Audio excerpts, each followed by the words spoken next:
Hi everyone, welcome back to the channel. My name is Sam, and today's video I just wanted to cover some things I've been watching on Blu-ray recently. Got a few different labels to cover. We have some Radiance, some Severin, some Eureka, some studio releases as well, so I hope you enjoy. First thing is a studio release, but of a director after this watch has really cemented their place as being among the echelon of my very favourite directors of all time.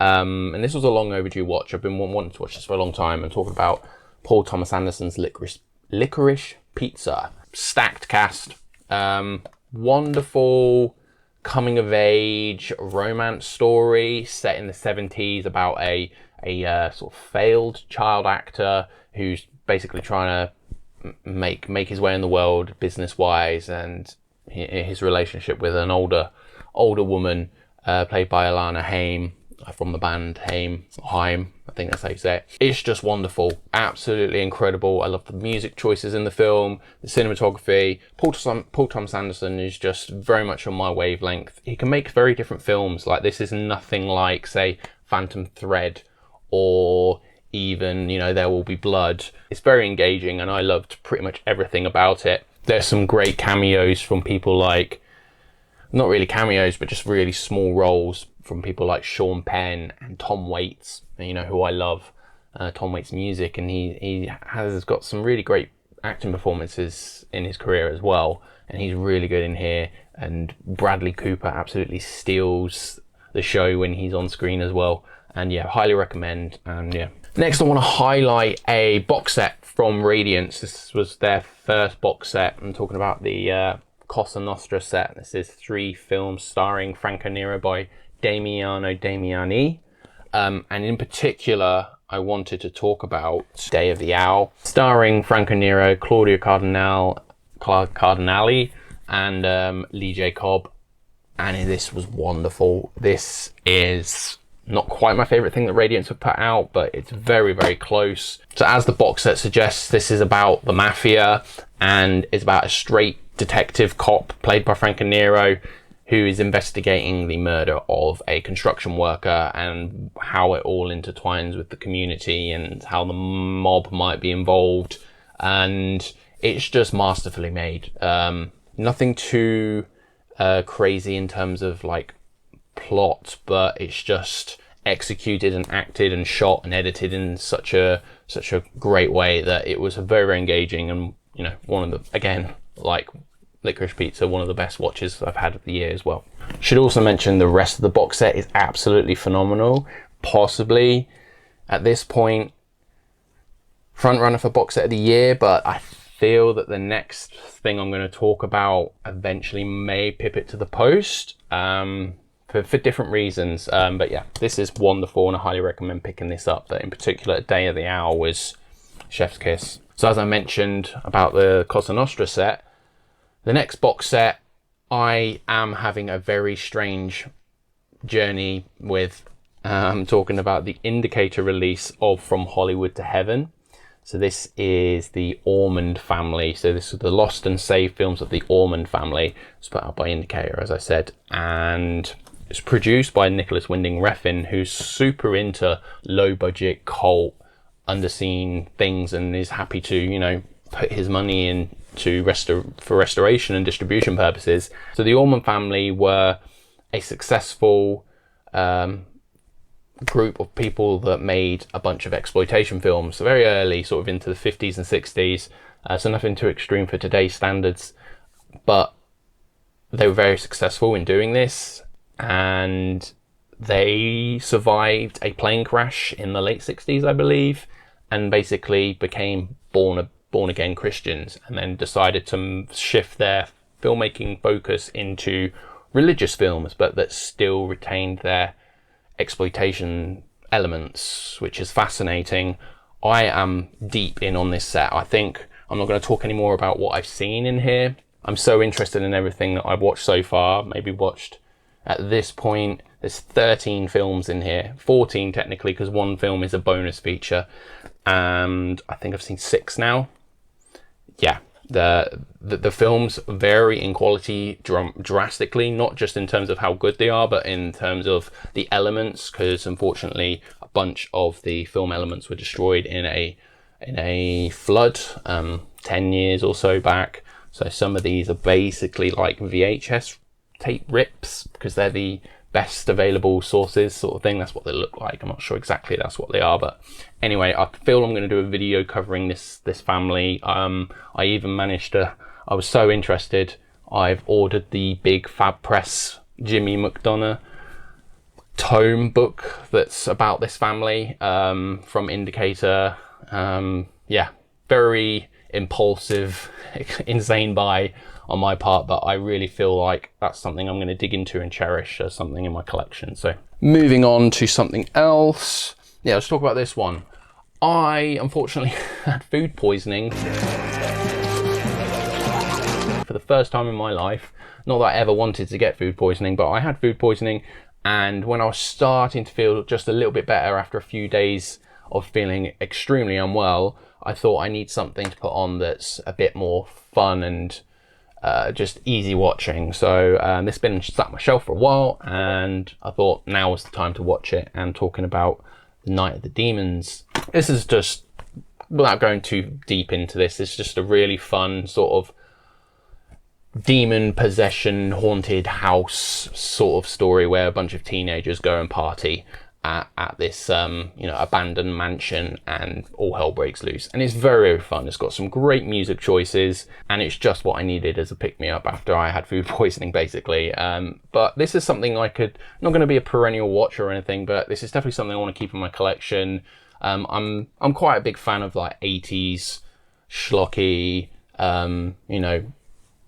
easy to watch horror films that have some great practical effects, because I should mention these have some great prosthetics and makeup and things like that. So yeah, it was a really good time, and there's some great interviews as well on the Screen Factory disc with the cast and crew and stuff. So yeah, I was very impressed with this one. Another Radiance title. I'm a really big fan of Radiance. They're really, really impressing me. So you'll probably see me talking about them quite a bit on the channel.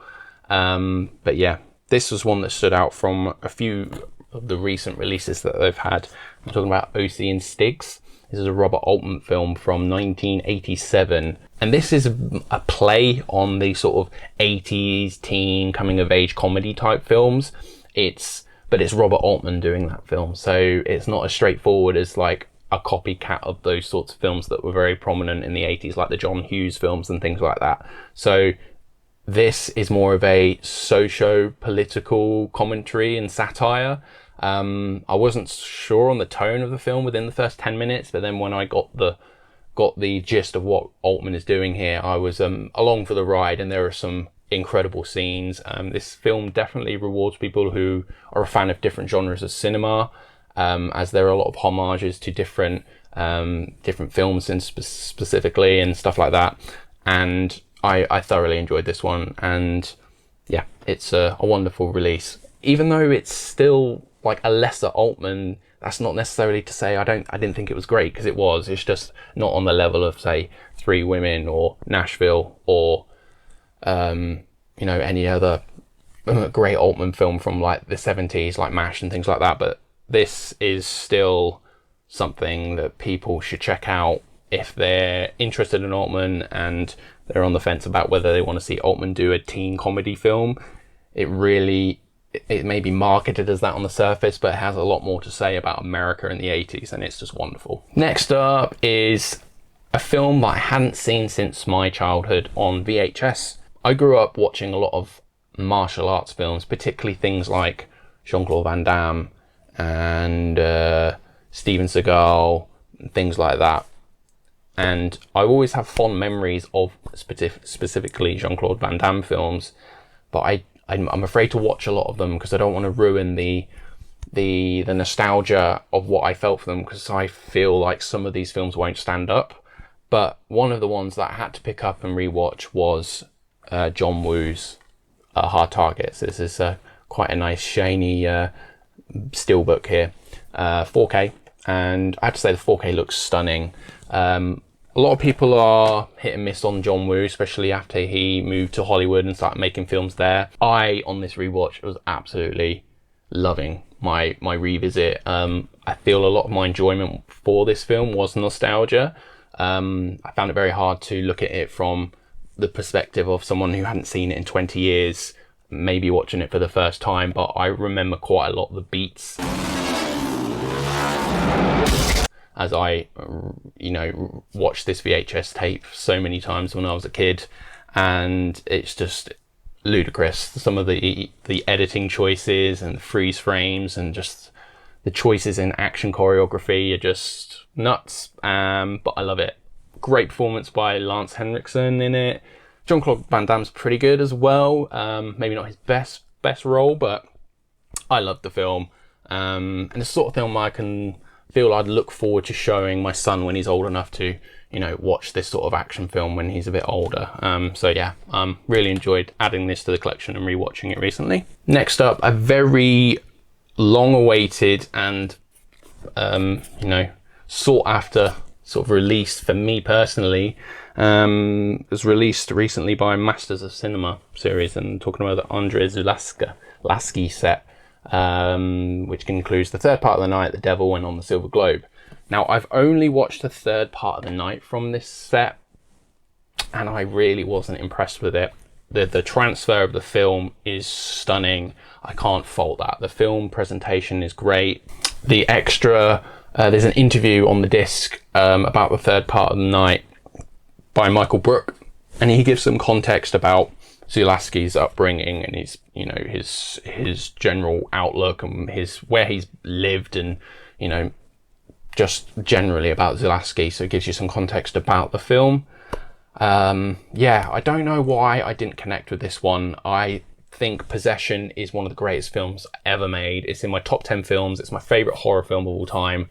And based on that, and not seeing any of his other films apart from That Most Important Thing, Love, which is a really good film from the mid-70s, starring Romy Schneider. There's the only two Zulaski films that I'd seen, so I was very excited to pick this up. I'm still excited to delve into it because I feel like On the Silver Globe it's going to be very much up my alley, and I will watch The Devil, but it's tempered my expectations of what this set has to offer. So I maybe have built it up too much, as I said, with Possession being one of my favorites of all time. So I wasn't expecting to have 3 more Possessions in this collection, but there are elements in that film, in the third part of the night, where I can see where Zulaski's built on some themes, particularly to do with doppelgangers. But yeah, I will revisit the film at some point, because the film is quite philosophically dense, and I don't know if it's just me not being able to keep up with what is being communicated thematically. But yeah, a little bit of a disappointment just in the film itself, nothing to do with the box set quality or anything like that. But I'll probably report back when I've watched the other two, specifically on the Silver Globe, because that's one I feel I will enjoy. And then last but not least is a documentary from Severin Films. I put in an order from their summer sale extravaganza thing that they did back in the summer, and I got a bunch of films in from them. And one of them was another Nicholas Winding Refn sort of produced film, Inferno Rosso. It's the Joe D'Amato story on the road to excess, and this just charts the man all the way through his career until he died. It's just a fascinating ride looking at this horror and exploitation titan in cinema. He made so many films. A lot of them were in the adult industry, entertainment side of things, but he also made a lot of, well-known genre pieces, and it was just really good. It was a really short run time, so it was like an hour and 13 minutes, and it was just to the point. There was no bloat in there, basically, which is what I like, because there are a lot of clips used from his films when there are a lot of people talking, a lot of talking heads, so it's that typical sort of thing. But it was very interesting just to learn about the man. Made me want to, search out some of his films that I haven't seen and this sort of thing I love. So yeah, I really enjoyed this documentary. So yeah, those are some things that I've added to my collection recently, some things that I've watched, and yeah, I hope you enjoyed this. I really am considering doing a big like sort of video covering the whole of the Ormond family box set, the From Hollywood to Heaven box set from Indicator, because it's just, I've not been so fascinated by something like this, because some of the films, at least two of the films that I've watched in that set, are just awful, but they're the sort of awful where it's not so good it's bad. It's just I'm just so interested in the people that made it. So yeah, it's going to be an interesting journey. If you made it this far, thank you so much for watching. Let me know if you've seen any of these films in the comments below, and yeah, until next time everyone, take care.